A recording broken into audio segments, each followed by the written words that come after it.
What's next? I think I'm coming to a really good conclusion that we can beat this negative, this fear that's been spread. And that's with compassionately listening. You have to learn to listen to both sides. And I find it real difficult to listen to those who are just fear-mongering. But it is possible. And I think it's easy to listen to someone compassionately who you agree with.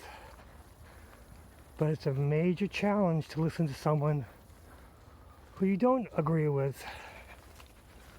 But the point is, if you can listen compassionately, if you can listen as they just spout and insult you, and simply listen to them, it diffuses the situation. Because you might have all the facts. You might be able to rip them to pieces. But it's not going to help your argument. And you have to take all the arguments off and make it a peaceful discussion. And just take things piece by piece. It kind of works. Peaceful, relaxing. You take baby steps. You're not trying to convince them all at once. You just want to convince them by listening. And Facebook's a major thing. You post something and someone will take it to the extreme and attack you. And all you have to do is just take the smallest little bit of truth. Just take it in small pieces and give them the truth that they can agree with. And then leave it at that. Don't continue, because just you want to prove that you can listen in a compassionate, easy, relaxing way, even if they can't. And it's not about winning the argument. It's all about keeping yourself at peace and listening to those who might disagree with you. Because they might have a good point, but that point might be used in the wrong direction. Because I have seen a lot of facts that are solid. Yep, that's true, that is very true. But they put them together, they group them together and make the wrong conclusion. And that's their problem. Your problem is that if you're living in the truth, if you know the truth, you just have to keep at your way, because you can't change anyone else's belief system. Within every belief, there's going to be a lie, B-E-L-I-E-F. So B, lie, F, sort of thing. So if there's someone stuck in their belief system, they're not going to change it. But if you can be compassionate and they can identify with you, they might be willing to listen more and more to you, because you're not overreacting. They're overreacting, you're not. And although they might be doing things that are just out and out ridiculous and insulting you, it's just passive resistance. You just simply listen to them. And if they say something that is true, you say, yep, that's true. And then they lead it to the bad conclusion. You ignore it. I think it goes with the same thing with my procedure for dealing with the negative inner voices. Whenever the negative inner voices speak a truth, yes, that's true, you're right. And whenever they speak a lie or misinformation or misrepresentation, no response at all. You don't need to defend yourself. You don't need to argue. You don't need to bring up points to defend your point, because you say thank you for the good points and you ignore the bad points. And it's a difficult thing, because yes, they're gonna keep going and taking advantage, but by you reacting negatively, they're gonna use it to hunker down into their point. But you're reacting positively, it makes it difficult for them to get aggressive. Difficult, not impossible, it makes it difficult.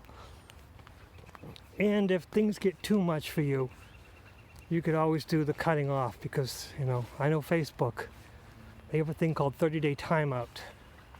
And I've used that a lot lately, because although I do believe in this social distancing, I believe in it for a whole different reason, because I have social anxiety.